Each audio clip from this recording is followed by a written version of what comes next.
You're not our family. Go home now. On our way to a camping trip with my husband Joseph and his parents, we stopped at a rest area off the highway. As I got out of the RV, Joseph suddenly threw these shocking words at me. What? Excuse me? He seemed a completely different person from the considerate husband I knew. Seeing my surprised face, the three of them smirked and Joseph began to drive the RV away. This can't be happening. They wouldn't leave me here in the middle of nowhere. Panicking, I made a phone call only to receive a jaw-dropping response from my mother-in-law.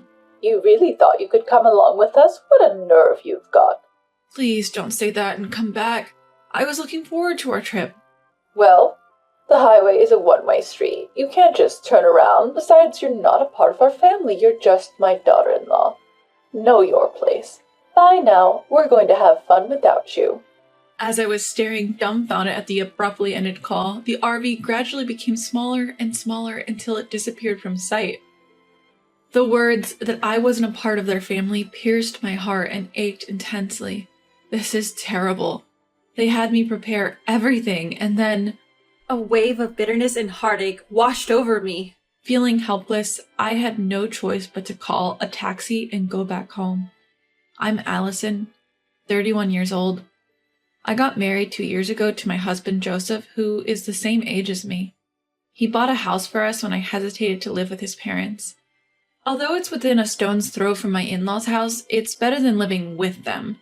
However, they are free-spirited people who would suddenly ask me to do a huge amount of shopping or even have me clean their kitchen, dirty with dishes and greasy from cooking oil. I cannot deny that it feels like harassment sometimes, but Joseph always tells me, "I'm sorry for the trouble my parents are causing you." So I keep telling myself it's time to endure. His parents are both very concerned about appearances.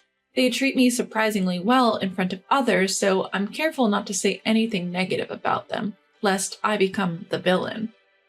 However, I had been hoping for the day when I could understand my in-laws better, but being left behind by my husband was too much of a shock for me to recover from for a while. The discussion about going camping occurred a week ago when we visited his parents on our off day. When I was asked to clean the storage room, I found a lantern. Do you guys go camping? Huh? What are you talking about? I found a lantern in the storage room. Oh, that. We bought it in case of a power outage. We had completely forgotten about it. I see. My father loves camping, and I used to go with him often, so I wondered if you guys also liked camping. When I talked about my father being a camping enthusiast and owning an RV, my husband's eyes lit up with excitement. That's amazing. I've always wanted to try it. Then it's decided. Let's go on our first family camping trip next week for 1 night and 2 days. Allison, please rent out an RV. My father cherishes his RV and takes care of it whenever he has free time. I'm not sure if he would lend it to us. Now it's your job to convince him. You better beg him to lend it to us, got it? When I hesitated due to the sudden request, my husband pleaded with me. It's our first time camping and we don't know what we need, so it would be safer to borrow your dad's RV. Besides, I want to please my parents with a fun camping trip. Please, Allison. I had no choice but to agree when asked like that. I immediately went to my father's place and explained the situation. To my surprise, he gladly agreed. Really? Is it okay? Of course. I thought you would refuse because you always polish and take care of it in your spare time. If it's for you, Allison, I'm happy to lend it, and I'm touched by your desire to please Joseph's parents. So take this whole set of camping gear so you can enjoy your first camping trip. If you're a beginner, this and this would be good. My father selected easy-to-use equipment for beginners while explaining various things. I was more than happy to know how much my father cared about me, and my heart was warmed. It would be great if this camping trip could help me get closer with my in-laws. All right, I'll work hard to prepare. I reserved a campground where we could use power comfortably, and there was a hot spring nearby. When I told my husband and in-laws, they were delighted. We're so lucky to have you, Allison. I'm so excited. I can't wait. I'm glad you're happy. On the day of the trip, I got into the RV, driven by my husband, full of excitement. We got on the highway and headed for the campground. My heart was pounding with anticipation. After driving for a while, my mother-in-law started being demanding again. Joseph, I'm thirsty. Can we stop at the interchange on our way? Mom, I brought some drinks. You can pick any one from here. None of them really appeal to me. As my daughter-in-law, you should know my tastes. I'm sorry. As soon as I got out of the car at the interchange to buy my mother-in-law a Dr. Pepper as she had requested, my husband spoke shocking words to me in a cold tone, unlike his usual self. Allison, you're not a part of our family, so go home now. Excuse me, what? What suddenly got into you? He seemed like a complete different person. He wasn't the Joseph that I knew, the one who usually showed consideration for me.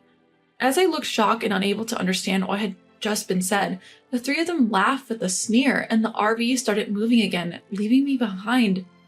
They left me here? In the middle of nowhere? Is this some kind of joke? Panicked, I made a call only to receive a shocking response from my mother-in-law.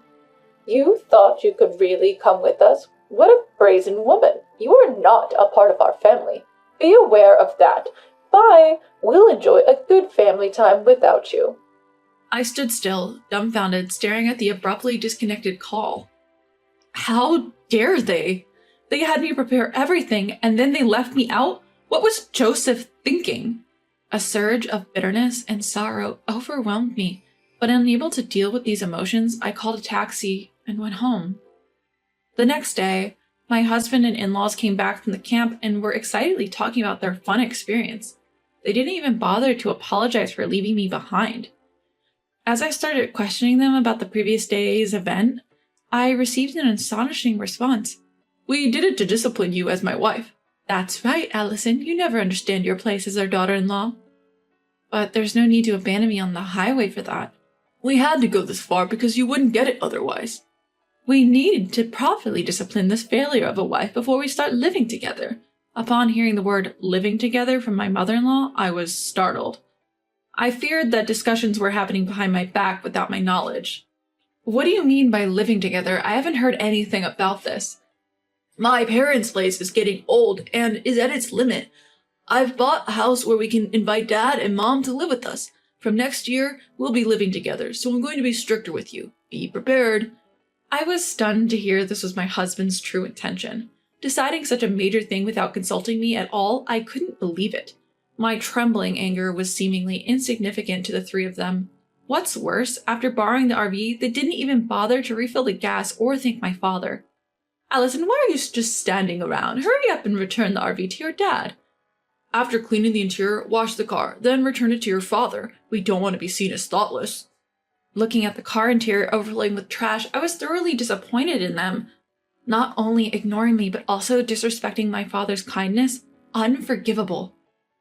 After cleaning and washing the RV and filling up the gas tank, I returned it. Upon arrival, my father greeted me with a full smile. How was it? Did you enjoy the trip? I wasn't considered as their family, so I didn't go. What? I told him about being abandoned at the highway interchange on the day of the trip and how my husband suddenly changed his attitude and decided on living with his parents without consulting me. Upon hearing this, my father's smiling face transformed into that of a furious demon. I lent it for you, Allison, and those people did such horrible things to discipline you? What a joke. We will not let this slide. I won't let them have their way, Allison. We're getting back at them. How? I have a secret plan. I also have a perfect place for camping. Listen carefully. You're amazing, Dad. It's sure to work. Keeping the wisdom my father bestowed upon me in my heart, I returned to my in-laws' house where my husband and his parents were still excited about yesterday's events. Now is the perfect chance to lure them. I smiled lightly, carefully keeping my emotions hidden, and spoke to the three of them in a gentle tone. There is an even more amazing place than where we went yesterday. The autumn leaves are incredibly beautiful right now. Why not do a full-scale camping trip? Instead of staying in an RV, why not pitch a tent and enjoy a barbecue while looking at the scenery? At night, you can see a sky full of stars. Really? Where? It's a secret spot that I don't want to tell anyone else. Can I come too to fulfill my role as your wife? That's good! It's gonna be fun! It's in a secluded area, so I'll drive. I'll act right as your wife and as my in-law's daughter-in-law. So, can I join you guys?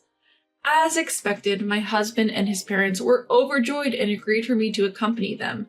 We decided to go camping again the following weekend. Just like always, they dumped all the preparation on me, and their pestering to teach me discipline only got worse each day.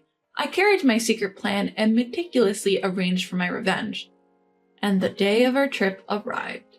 I borrowed an RV from my father, drove to a remote campsite, and my husband and in-laws were thrilled. Wow, it's like a private site. They looked around restlessly, excited about the new environment. We'll go for a walk and enjoy the scenery. Allison, set up our tent. Understood. Enjoy your walk. Come on, let's go quickly. With those words, I saw off the joyous trio and began preparing for the camp. Then, about 30 minutes later, my husband called in a panic. We're lost. I can't find your dad's RV. I'm on my way home with it. What? What do you mean? Don't worry, I left the bare minimum for you to enjoy a real camp. This was the plan my father had devised. He suggested that they should experience some wild camping, where they would have to get everything themselves, like living on a deserted island, rather than a convenient camping site with electricity and a hotel resort nearby. You better set up your tent early and look for wood to start your fire. I know you guys have no lighter, so you'll have to start the fire yourself. I've left the pot so you can at least cook rice. You left us behind? You were the ones who said that I, as a wife, wasn't part of the family and shouldn't go camping with you guys, so I took you up to the campsite and tearfully went home. That's what you wanted to do, right? Having been hit with my logic, my husband was momentarily silenced. Enjoy camping with just your family. I was about to hang up when my husband, enraged, began yelling at me. Don't be ridiculous. If you don't come back now, I'll get a divorce from you. All right, let's get divorced. You'll regret saying that. Being abandoned on the highway, finding my father's cherished RV filled with trash, I have had enough of living with your parents who does nothing but disrespect me. And you're the ones who will regret it. Go to hell, you stupid woman. Utterly disgusted by my husband, who abruptly hung up, I started driving. I was actually nearby, but I lost all will to go pick them up. After a while, I received another call from my husband. His tone had completely changed, and I could hear his confusion and trembling voice over the phone. I can't set up the tent no matter what. It's starting to rain and my parents are getting angry at me. It's getting cold too. What should I do? It's cold. Regretting already? That was quick. Why don't you look up how to set up a tent on YouTube? Forget the tent. My father pulled it too hard and ripped it apart. Allison, you've had your fun. Now fix your attitude and come pick us up. I'm not coming. If you walk for about an hour, you'll reach a broad road. If you're not going to camp, then come down here with your stuff. What? Just because I'm asking you nicely doesn't mean you can get all high and mighty. Realizing this was my husband's true nature, my feelings for him had entirely cooled. All I could do was sigh. Screw this. I'm going to dump all this useless stuff. Just wait till we get home. Someone owns that place. It's a private property. If you dump anything here, you'll be sued for illegal dumping. You know, there's a sign there that clearly states no littering. I don't care. My husband, speaking with a strong tone, didn't seem to believe that I was serious about the divorce. I had to show him the reality. After our divorce, I'll be demanding compensation for the emotional distress from all the harassment you've done to me. What? Wait, the divorce is a joke, right? I'm serious. Our conversation from the time I was left behind on the highway is recorded on my dad's RV's dash cam, so you can't deny it. Not just that, I've also recorded the conversations when you were harassing me afterwards. Let's calm down. We don't have any savings because we've been paying our mortgage. If you leave, I won't have anyone to cook and clean for us, which will be a problem. You should think before you speak. I'm not your maid. If you don't agree to the divorce, I'll take it to court. It's going to become a big deal and everyone in the family will know. My husband, who's always conscious of others' judgment, got silent. I could hear his parents fussing around in the background, but it no longer mattered to me. After that, my husband attempted to say something with a preface of, but then the call abruptly cut off. Soon after, I started receiving multiple calls from my in-laws, but I ignored them completely. After a while, the calls stopped ringing, so their phones must have died out of battery. My father's revenge plan was a huge success. On my way home, I picked up the divorce papers, filled them out, and left them on the table before returning to my sweet childhood home where my kind father lived. For some reason, my husband and in-laws took 3 hours to descend the mountain that would normally take only 1 hour. They should have used Google Maps instead of bothering me with calls. How foolish. My husband, who was desperate to have me stay with him, came to my parents' house, his anger apparent. Allison, get out here now. I'll teach you a lesson. If you have something to say, talk to my father. He's pretty upset, so it might not end well for you. My huge and intimidating father stood in front of my husband at the entrance. He went off at my husband and shut him down. Moreover, they left their tent and camping gear in the mountains and were sued for illegal dumping by the owner of the mountain. The person who filed the lawsuit was my father, who had inherited the land from my grandfather. There were a lot of trespassing and dumping incidents happening regularly on the land, so security cameras were installed and it was clear who was responsible for the mess. I wonder what kind of punishment will be handed down. After finalizing our divorce, I demanded and received $1 million each from my husband and in-laws for the emotional distress they caused me. Unable to pay off their mortgage, my husband's house was foreclosed and he now lives with his parents in their leaky house, living modestly as a family of 3. No use crying over spilled milk, as they say. I returned to the company I used to work at before getting married, and I'm regaining the lifestyle that suits me. Next month, I plan to go camping with my parents, and I'm sure that I will have a blast then.